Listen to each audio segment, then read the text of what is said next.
Hi, I'm Stephanie Reid, and welcome to The Minutes.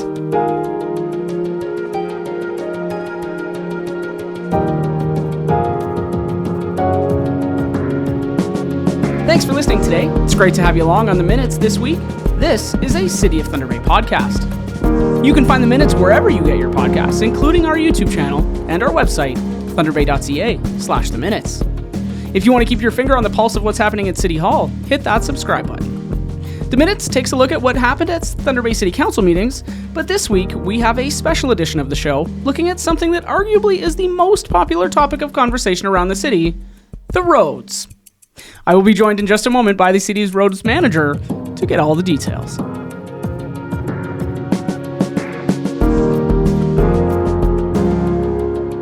Welcome to the Thunder Bay Neighborhood Services Map, your easy-to-use tool for discovering city services right in your neighborhood. With this interactive map, you can search, explore, and plan, all in just a few clicks. Start by exploring the layers list to customize your map view. Turn different services on or off to see exactly what you're looking for, from parks and schools to community centers and more. You can use the search bar to find a specific address or place, like your child's school or a nearby arena. Want to see what's nearby? Just drop a pin to explore services within a set distance. The sidebar will instantly update with a list of nearby options to make browsing easy. Click on any point of interest directly on the map to bring up more details, or click from the sidebar to highlight that spot on the map. They work together seamlessly. When you select a point of interest on the sidebar, additional details will appear beneath the selected item. To clear your search and start fresh, click on the trash bin icon located on the sidebar. Not sure when your garbage is picked up? Just click a blank spot nearby your location to bring up your ward's pickup schedule. It's that simple. Need directions? Simply switch to the Directions tab. Type or select your destination and choose how you'll get there, whether by walking, driving, or biking. Make finding your route a breeze. The Thunder Bay Neighborhood Services Map puts the city at your fingertips. Start exploring today.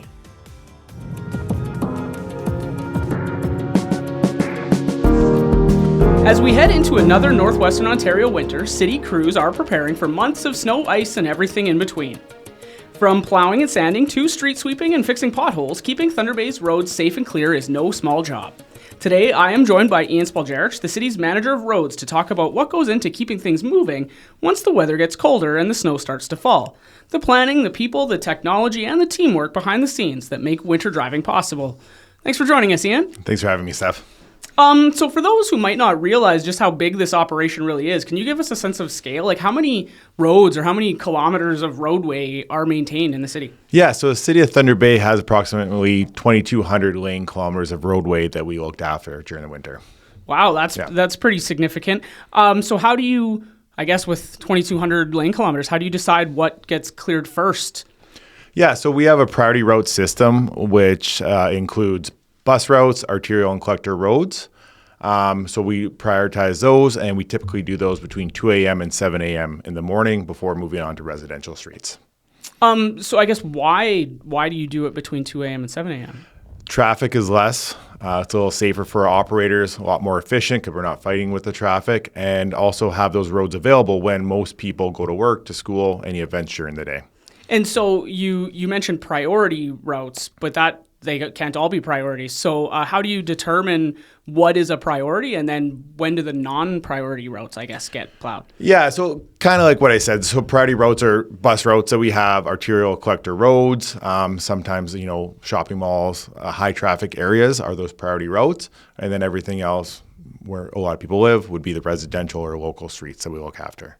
And so obviously, okay, so the priorities come first and non-priority residential comes next, but sometimes it snows again. So how does that work? Like, when do those residential streets I guess, do priority streets come up again, I guess is my question. Yeah, correct. So if it keeps snowing and we're still out there, we'll go back and do those priority routes again. If it keeps snowing, we'll keep going and do those priority routes. Once those priority routes are complete and safe, that's when we move on to residential. And typically it's within 72 hours after priority routes are done is when we complete residential streets. Okay, yeah, that makes sense. So you've sort of talked about it a little bit, I guess, but what is the biggest sort of challenge in a typical snow event? Like, is it just more snow? Yeah, traffic is a challenge too. Everyone's trying to get places, obviously, and we're trying to deal with that as well. And then it keeps snowing, so we got to go back and do those roads again. The amounts of snow, depending on that, could be a factor as well. The wind, stuff like that, everything comes into play. Yeah, I guess so. So how often after a snow event does the city provide progress updates, and I guess how quickly after as well? Yeah, so typically after a snow event, anything over 5 centimeters of snow, we'll put out a media post, and then we also update our website, letting the public know when typically the roads should get done. Priority routes and then residential streets as well as sidewalks. So people are able to go to the website and sort of plan ahead, see what, when things are being plowed and if they've been plowed yet. That's correct, yes. Yeah, that's awesome. So I did hear, though, that the city is maybe working on a way to monitor things in real time. I don't want to spoil any surprises or anything, but can you give us any insight on what that is and when residents might see that? Yeah, so we are implementing a Track Your Plow app, hopefully coming very soon. I know we're in November right now. Getting something in December. We started trialing it last year. Everything's looking good. So hopefully that's ready to go, early December, or at least for the first snow event. So what will that look like? Is it a website, an app? Yeah, so a lot of other cities have this as well. Basically, you can go around and see where the plows are, what streets have been done, and the service levels for those streets. Perfect. So again, before work, you could log on and see if your road's done, when it's going to be done. Yeah, it's a real-time map that you can go check. It's up 24 hours a day, 7 days a week. So you can check the progress, where they are, what they're doing, will your road be plowed when, kind of updates like that. Yeah, that's super exciting. So I guess let's get into actual maintenance a little bit.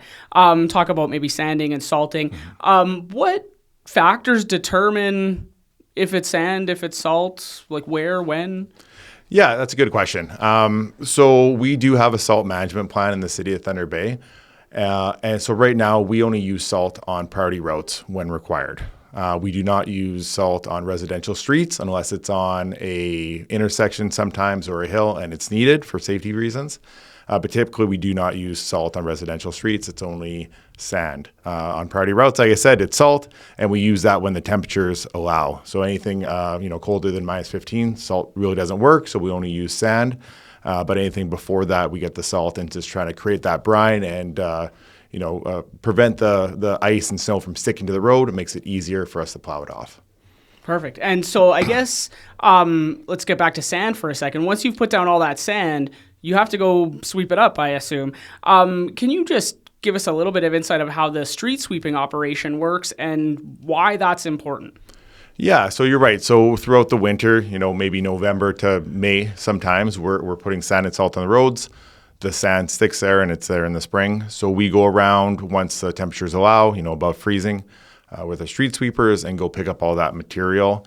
And that kind of starts the whole summer maintenance program. So before we can start potholing, painting, we need to get that sand off the road, so it makes it easier to do the next jobs. And is the same equipment? Like, what is the sweeping equipment? Is that only used for sweeping, or do we use it for something else? Yeah, so we use it in the spring to pick up the sand and other debris on the roadways, and then in the fall we use it for picking up leaves before winter comes in. But that equipment is specifically just for street sweeping. The trucks we do have multiple uses for. So once the street sweeper is full, they need to empty into a truck, and then they go take it to the landfill. We also use those trucks for sanding and salting, for plowing snow in the winter, and other operations during the summer. A more convenient way to access transit is here. Introducing LiftPass, an easy and reliable smart card system. Simply fund, tap, and go with LiftPass from Thunder Bay Transit. Your first LiftPass must be purchased from the Transit Administration Office, located at 570 Fort William Road. Rides and passes can be purchased and loaded on the card here as well. Once you have your card, you can reload online or in person at select retailers. Once your Lift Pass is loaded, you're ready to ride. Simply tap your Lift Pass on the fare box and wait for it to beep, indicating the transaction was successful. You have the option to register a Lift Pass account online. Registering allows you to manage your account and reload passes and rides online. Head to thunderbay.ca/liftpass and click Register your Lift Pass. Once your account has been created, you can now register your Lift Pass card. Click Manage Cards. Click Register Card. Follow the prompts to register your Lift Pass. You are able to register multiple Lift Pass cards under the same Lift Pass account if required. Managing your Lift Pass account online is simple. Here, you can check your card balance, view a list of transactions, and reload your card with rides or passes and set up automatic reloading. From the Balance tab, you can check your Lift Pass balance and view the transaction history of your cards. From the Reload tab, you can add passes or rides to any Lift Pass registered to your account. Select the Lift Pass you wish to reload from the drop-down menu. Then select the fare product you wish to add to that card and add your selection to the shopping cart. To purchase your selection, simply click Cart, where you'll be prompted to complete the transaction by entering your credit card details. When making a purchase for the first time, you'll be given the option to add your payment information to the account for future use or automatic reloads. Under the Auto Reload tab, you can set up and enable auto reloads. This will automatically top up your Lift Pass with a defined number of rides once the balance of the card reaches a certain number of rides remaining, or a new monthly pass when yours is expired. From the Manage tab, you can add and register additional Lift Pass cards to your account, temporarily suspend or reactivate any registered cards, and remove any cards from your account. Using Lift Pass and Thunder Bay Transit is simple, fast, and convenient. Just fund, tap, and go. For more information, visit thunderbay.ca/liftpass.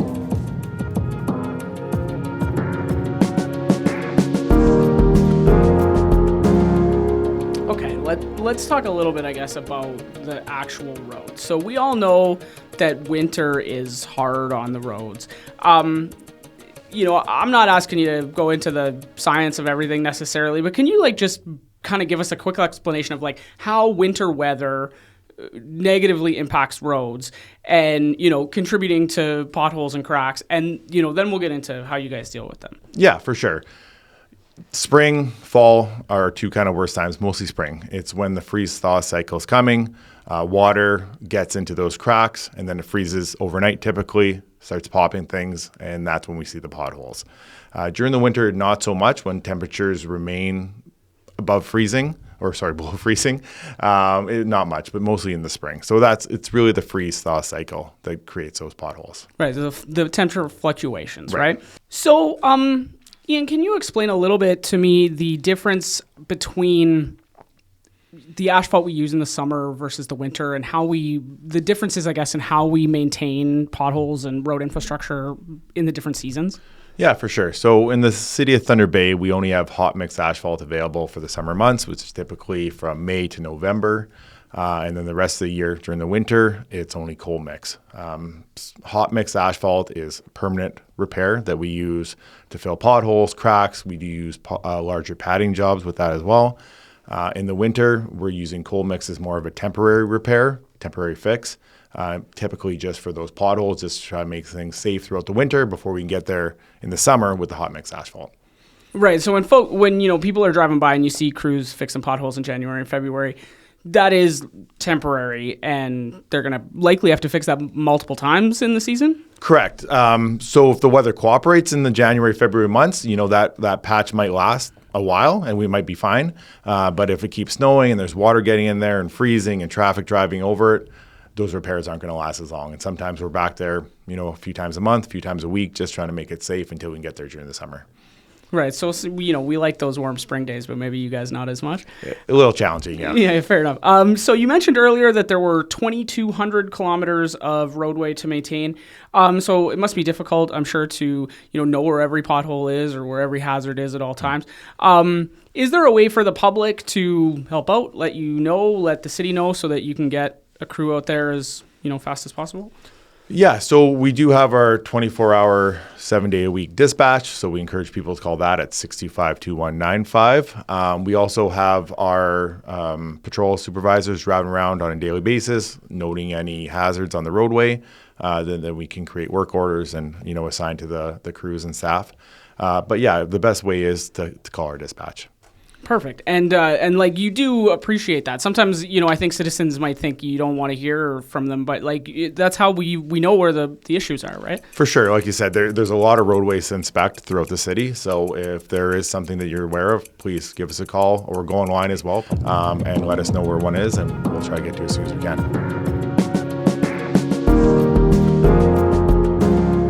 You can make a difference every day. You can help those who need help. That's very powerful. That's very rewarding and helps motivate the workforce and helps them work together in a very powerful way.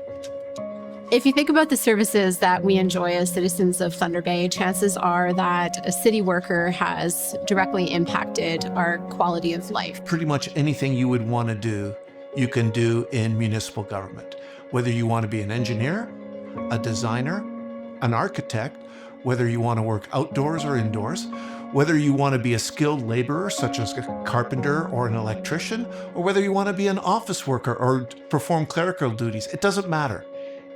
We provide childcare and seniors care, safe drinking water, safe roads to drive on, transit services, recreation opportunities and parks to enjoy. Good pay, outstanding benefits, a great work team that you'll be surrounded by, an incredibly rewarding experience. Give it a try. Our city runs on people like you. The city is hiring today. Visit us online to learn more about joining our team. So let's, I guess, maybe move away from the infrastructure for a second and more to the sort of human side of this. You tell me a little bit about the people operating this equipment. How big is the roads crew, and what does a typical shift look like for one of these folks? Yeah, so during the winter, we have some seasonals during the summer, but during the winter, our staff hovers around 60 people, and they work on a standard shift, 8 a.m. to 4:30 Monday to Friday. But then we also have a night crew on Sanders that work midnight to 8 a.m. Monday to Friday as well. And if there is a snow event, other than those hours, then we do call staff in to address those. Okay, so you do have like folks available if there's an emergency or a blizzard we weren't expecting or something like that? Right, yeah. So during the winter, we do have a supervisor on call 24 hours a day, 7 days a week, and they can decide whether to call staff in for certain events after hours or on the weekends to address those issues. Yeah, that's great. Obviously sounds like, not always ideal conditions, sometimes pretty tough, long hours and night shifts. Is there anything you might want residents to think about when they're interacting with these staff, or I think maybe sometimes we just maybe don't understand how difficult the work is or what these folks are doing, and just a little insight into that. Yeah, for sure. Yeah, no, they're out on the roads usually before anyone else is, right after a winter event. Typically they come in at 2 a.m. during a snow event, and they plow the roads, sand, salt the sidewalks until 4:30 the next day. So they are long shifts.